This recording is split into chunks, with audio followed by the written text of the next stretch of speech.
me as well, because I'm yet to build my very own personal home. So you are welcome, Mr. Turiahabwe Kion. Thank you so much. Good morning. Good morning. Yeah. The whole team and everyone watching. My name is Turiahabwe Kion, and I come from Master X Interior. How was the journey to Fufa TV? It was okay. Yeah? Like I said, I'm a person of journeys. So this was even a short journey? Exactly. Because Interior Leader has made us move. You can move as far as Juba, Kenya, so... This was a shorter route. It was a short one. We need to shift it to a further destination because we need to give you that long journey and excitement. Okay. But anyways, you being an interior designer, and we just come to our knowledge that we have an interior designer and an interior decorator. What is the difference between these two persons? Now, an interior designer, in most cases, is someone who is well versed with the use of art, technology, and science. Yeah. So, unlike the interior decorator, because for us we call them interior decorators, they just do the basic decoration. But for an interior designer, you have to be more technical than the interior decorator. And what you need as an interior designer that an interior decorator does not need, it's that technical part where you have to understand the build codes, the rightful dimensions, what we call standard dimensions at times, whereby an interior designer, you have to know where to take that design from. That's from the word go. Yeah. You have to be well versed. Let me say, if you're going to design a building, you have to know where it started from. Yeah. Unlike the decorator comes, what she finds, is where they start from. That's where they start from. An example of a decorator is when you bring in someone to put pictures on the wall, bring in flower vessels. That's a decorator. But they also work under the interior designing. So they have to get that knowledge from the interior designer. So when I look at my house, I go and I get flower vessels, I get portraits of pictures, and that is not interior design. No, that's why you're even in position of doing it yourself without calling a specialist. Yeah. Everyone can do the decoration, but designing is really broad. You have to really have the knowledge. So how do you get this knowledge? In most cases, you have to go for training. Yes, the interior decorators also go through a training, but like I said, it's not so deep. Like an interior designer. Like an interior designer. In most cases, even an interior designer works hand in hand with architects, the building planners. So that's what satisfies you to be an interior designer.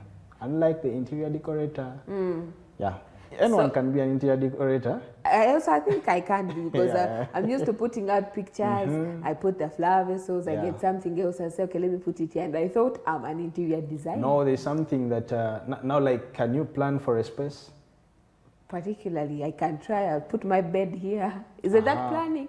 No, you need to, with interior designing, you need to, first of all, there are things that really satisfy you to do that. You need to be in position of planning. You need to be in position of doing research. Yeah. So if you're buying a flower vessel and you're putting it on let me say a furniture, what are you basing on to put that vessel on that furniture? An interior designer would have a basis. Exactly. A reason as to why you're putting something there. Exactly. So you're in position of transforming if it is interior, you're in position of transforming the interior space into something that is pleasant, healthy to the people who are going to use it. But unlike the interior designer, interior decorator, when they come in,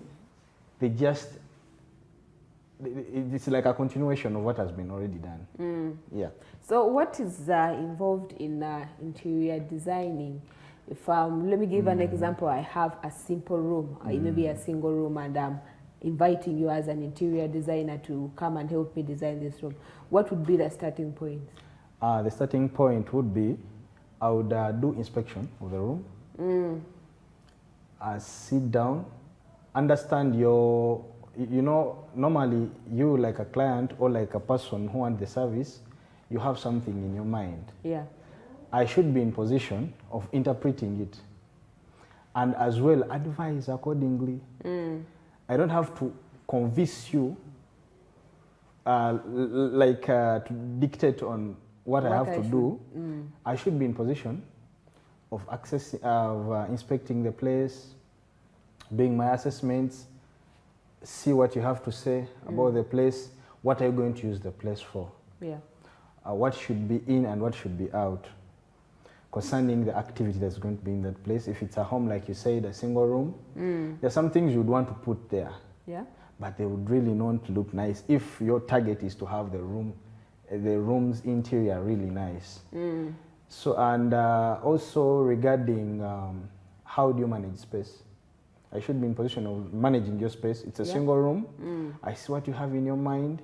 How can we put all this in this one room? Single room? Exactly. How about people with their offices? Do you help them as well design this? Yeah, that's a commercial interior because it has types. There's residential, that's for your room, apartments, full houses. Then there's also offices, that's commercial. There's also hotels. So like an interior designer, you should be able to know what to put in what place. So if you go to a hotel, you're not going to do what you did in an office to a hotel.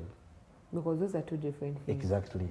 So there are even, if you're picking vessels, to give an example, if you're picking flower vessels, there are flower vessels that are suitable for a hotel.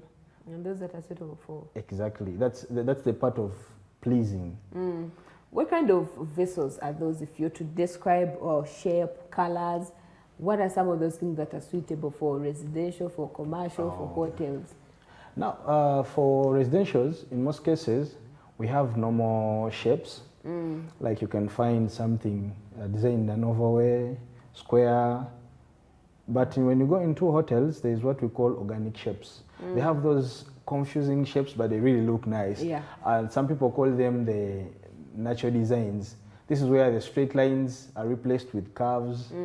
Unlike at home, when you put like a big flower vessel in the corner that has some curves and some nature feel, it will really look out of place. Unlike in a hotel where someone is going to move in, they feel the nature all the way from out into the hotel. So that is it. I think you've seen those vessels where there are some simple vessels and these are some complicated vessels that you've called natural, yet I find them confusing. So for you, you may find it not fine to put in your home, but when you walk into a hotel, you see it is really looking nice. Yeah, so that's what you should consider. So considerations. Now let us go to the lighting. If I'm going to choose the lighting for my home, let me give an example for a bedroom. Let us start from home. Choosing lighting from the bedroom and the one over sitting room. On your screens, you can take a look and see how the process of interior designing is done literally. So what you've been doing of putting vessels, pictures, that is decoration, my dear.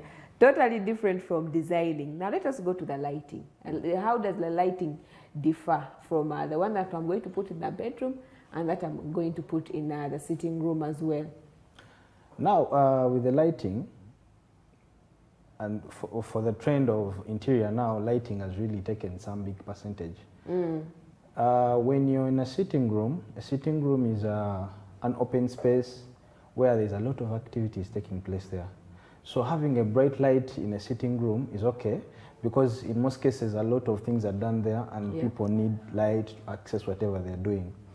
Unlike in the bedroom, this is where you go to rest. You need a warm light, which is not so bright. So it starts with even the furniture inside, the painting. The painting you have in your bedroom should be really reflecting the light. It's the same as in the sitting room. If you're talking about the painting and the lighting, does this mean that the painter should also work hand in hand with an interior designer? That's in interior designing. that's why I told you you should be able, like an interior designer, to plan, to coordinate, and even communicate. With in communication, it means you have to communicate first. That's the customer.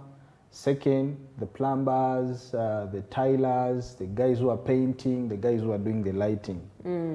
So that they don't put black paint in the sitting room where you're going to have your white lights, but they are not even reflecting. Yeah.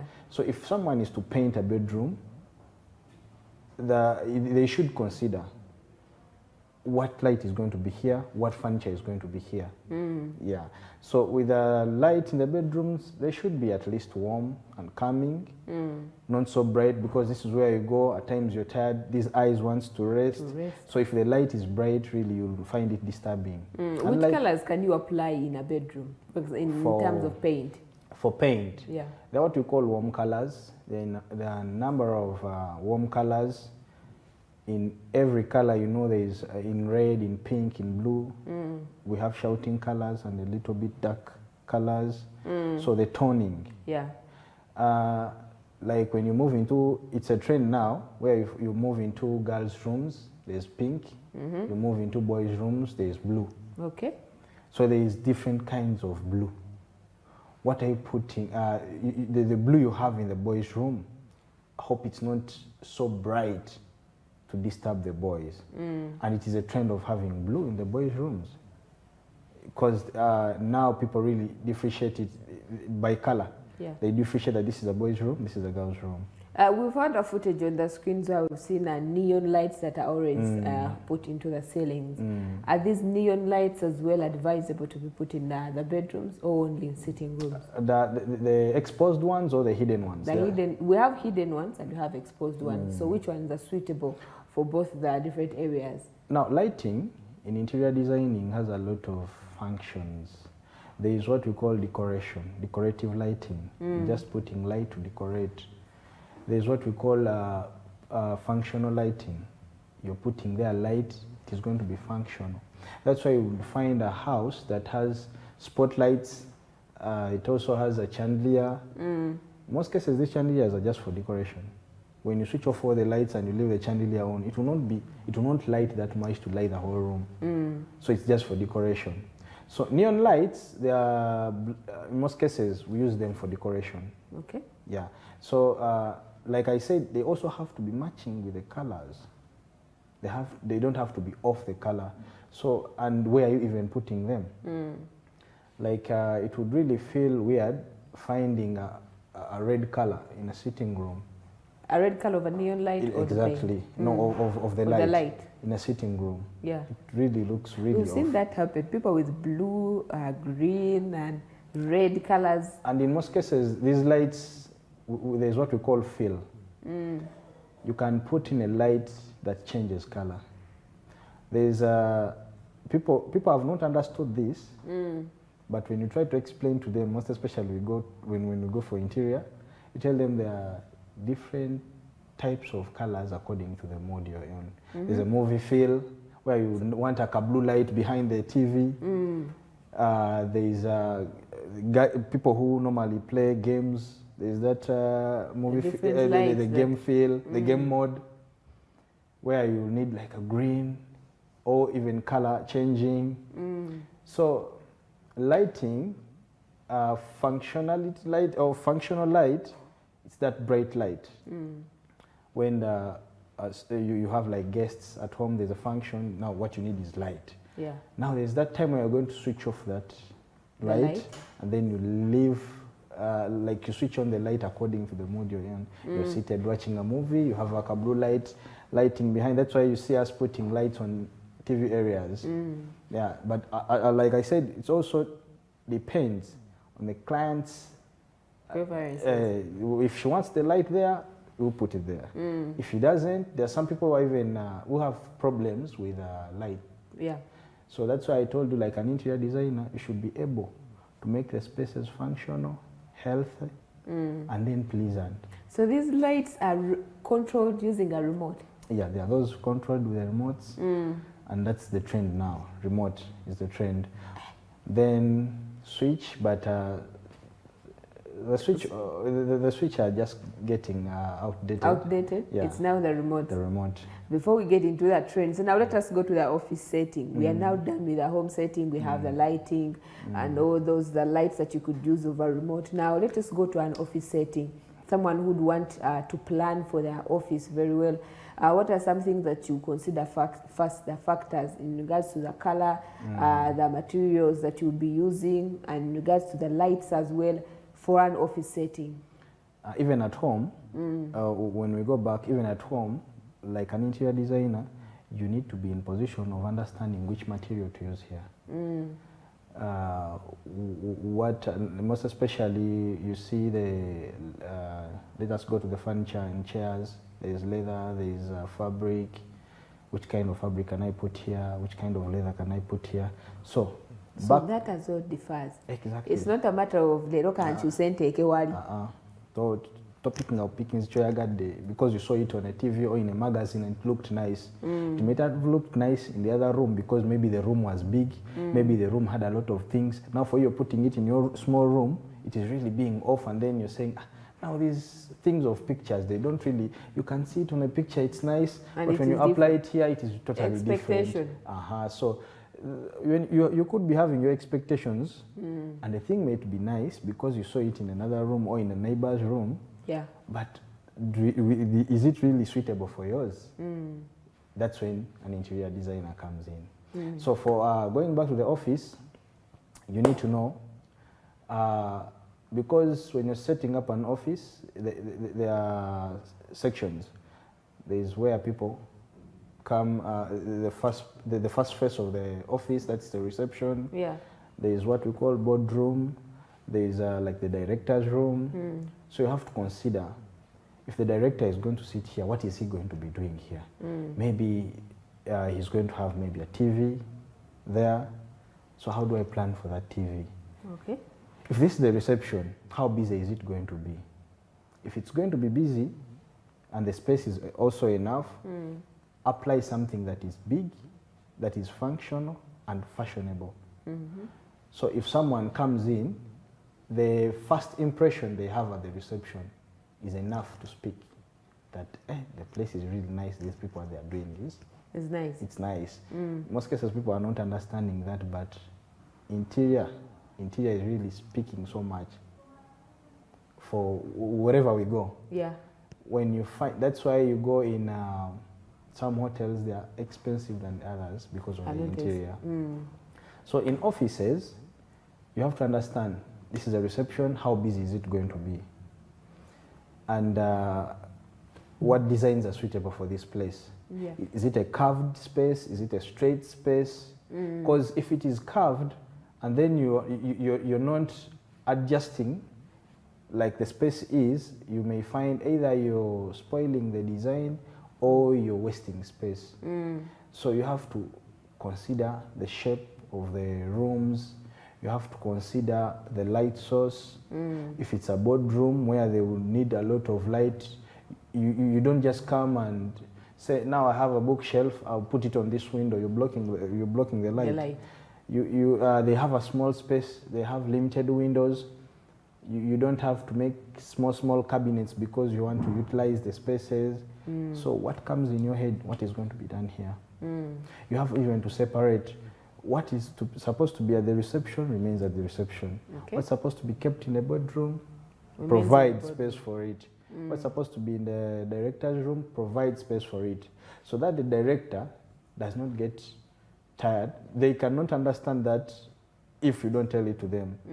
You may not. You may need a space for your files in the director's room, but since the space is small, you may find you may advise not having it there and putting it at the reception, where it would be a little bit hard for them to go and pick it there. Yes. All right, we are still continuing with this conversation. For those that have questions, Fufa TV1 on Twitter is our platform as we are making sure that you get educated in regards to interior designing.